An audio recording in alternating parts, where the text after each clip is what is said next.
Hey everybody, this is Brandon from Blackberry Smoke, and I'm here today to do a tutorial on the classic Coldplay song, Clocks. A very simple, playable song, but a very powerful one. And what you're gonna hear is closer to the studio version, and it's intended to be played with a full band. But stay tuned afterwards and I'll speak briefly on how you can make it just a standalone solo piano piece as well.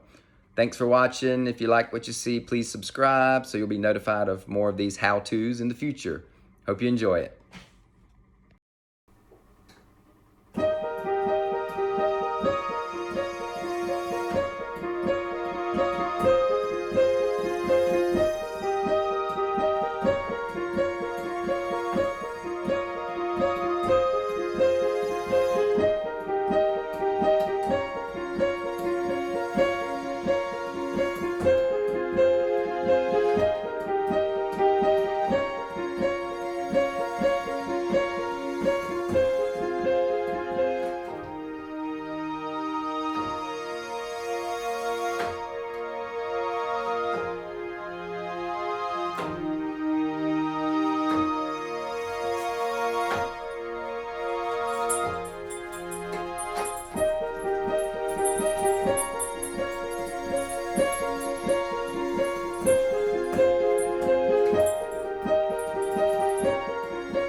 Okay, let's talk about the intro.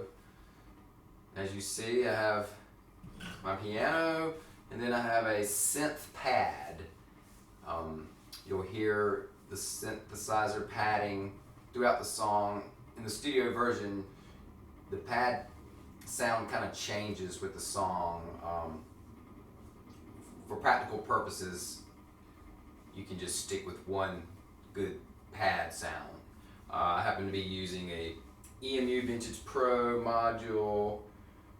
This is a Korg Prophecy. I'm just using it as a controller. So the sound you're hearing is coming from the Vintage Pro by EMU. The patch is called Jupy Pad, which is a reference to the Roland Jupiter. You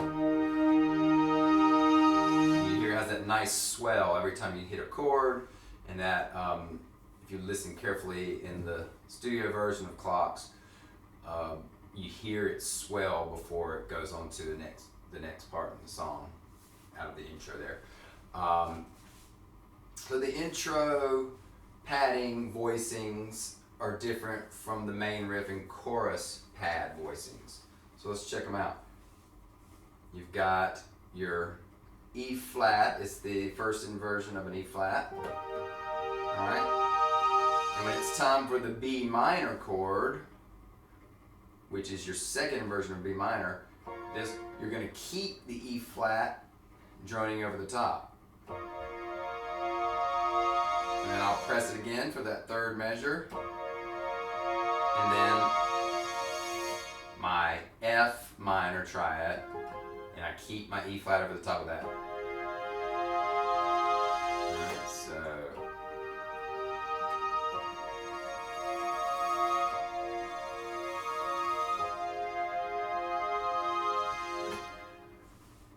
in the right hand, it's the classic pattern from the song Clocks. And you basically just memorize the pattern. It's the, as we just said, first inversion of an E flat. Here's my triad, there's my first inversion. And your pattern is, and that pattern stays the same for each chord. The notes change, the pattern stays the same. And then we move on to the B minor.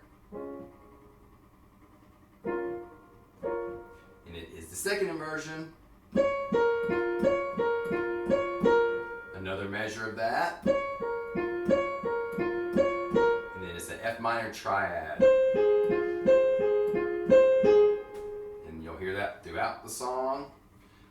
In the intro, you play the pattern on the piano with the voicings I just showed you. Alright. Okay. My F coming out of the intro, my F minor swells with the pattern over top into the main riff. When the main riff hits, sounds like we have some different voicings in the pad. And what we're going to have there, we're going to have just your regular E flat triad, then a first inversion of the B minor chord. Both chords allow you to keep the B flat droning over the top. And then we're at the F minor, and that would be your second inversion of F minor. So when the main riff kicks in, you're going to hear that voicing, and you're also going to hear that voicing during the choruses. And of course, your piano pattern is going on over the top.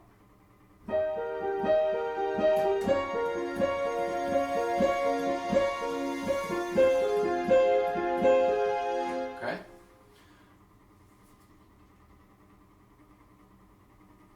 And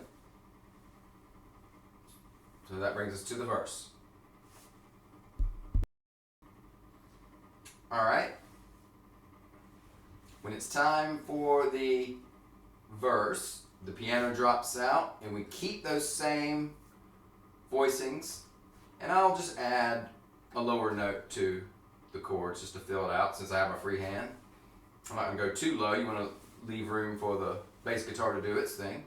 So I'll just add an E flat in the bass. All right. E flat in the bass.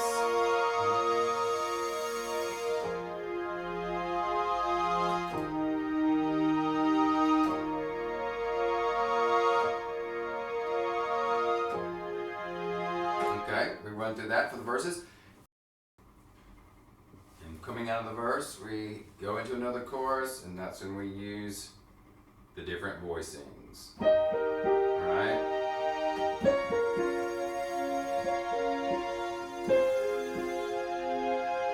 So you see there's a pattern there. The intro and the verses use one voicing idea for the chords. The main riff and the chorus use a different voicing idea. There's also a breakdown that happens after the bridge, and it uses the voicings from the intro and verses. But let's go ahead and talk about the bridge. In the bridge, it sounds like the piano drops out, and we have a G flat major 7, and I'll go ahead and add a G flat in my left hand to kind of beef it up a little bit. And we have a second inversion of a D flat. And then we have an A flat 6.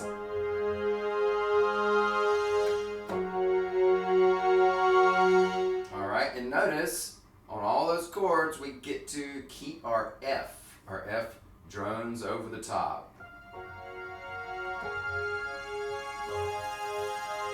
I think you'll hear the guitar doing eighth notes during the bridge. To come out of the bridge, we just stay on the G flat and the voicings kind of move up and back down, something like this. And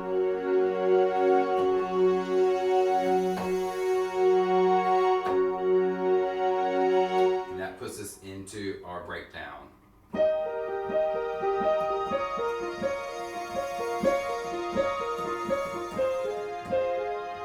Two of those. As you can see, like I said earlier, the breakdown uses the voicings from the intro and the verses. And to come out of the song, we have a little variation on the pattern. We're going to use our main riff and chorus voicings in the pad, right? And the right hand does this.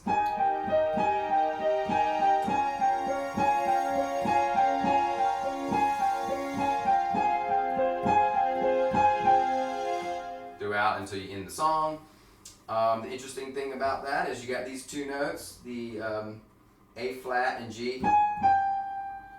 Those two notes happen to work with all three chords in the progression. My E flat, my B minor, B minor again, and my F minor. These two notes have a relationship to all three of those chords. For the E flat, that's the fourth going into the major third. 1, 2, 3, 4. For the B minor, that is the dominant seventh and the sixth. Important tones to the B minor. And for the F minor, it's the minor third and the second step of the F scale. So that's why those work. And of course we have to change our bottom note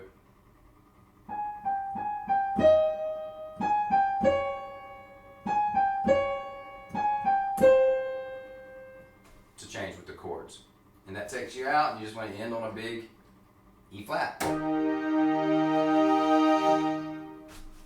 Okay, hope that helps, and stay tuned for an example of how you could do this just as a solo standalone piece on the piano. Okay, say you're not playing in a band situation, there's no bass guitarist, you don't have a second keyboard to use for a synth patch, you just want to do this on the piano. What I would recommend is for your intro, just do those same voicings that I showed you on the pad in the left hand, just one octave under the main pattern, something like this.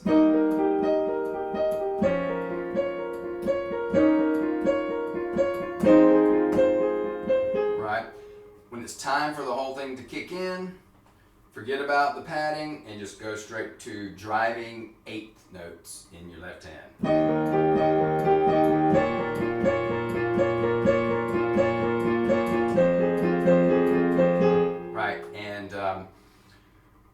During the verses, you're going to keep those same voicings like you had in the intro, and then or the same with the verses, and you'll still do your driving eighth notes.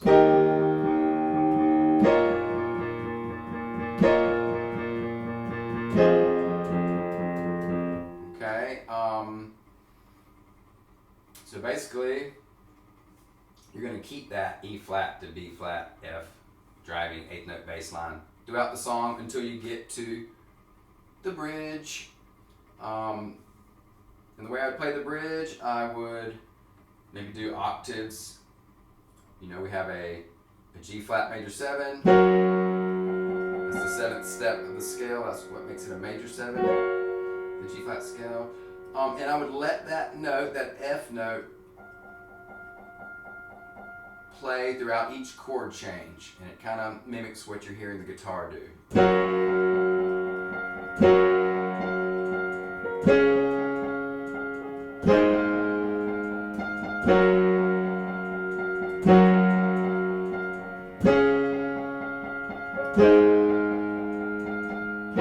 Do the same thing.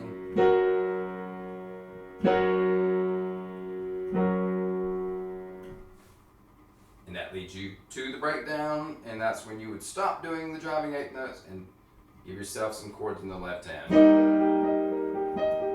Just like in the intro. Two of those.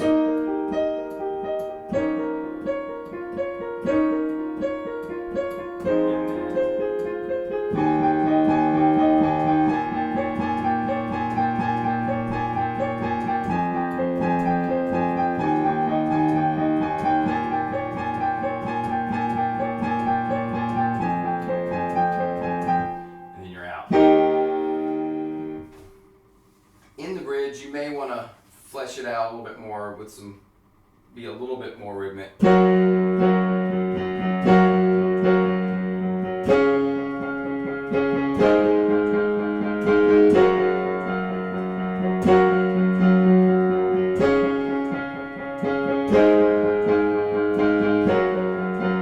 Something like that. Keep your eighth notes driving in the left hand.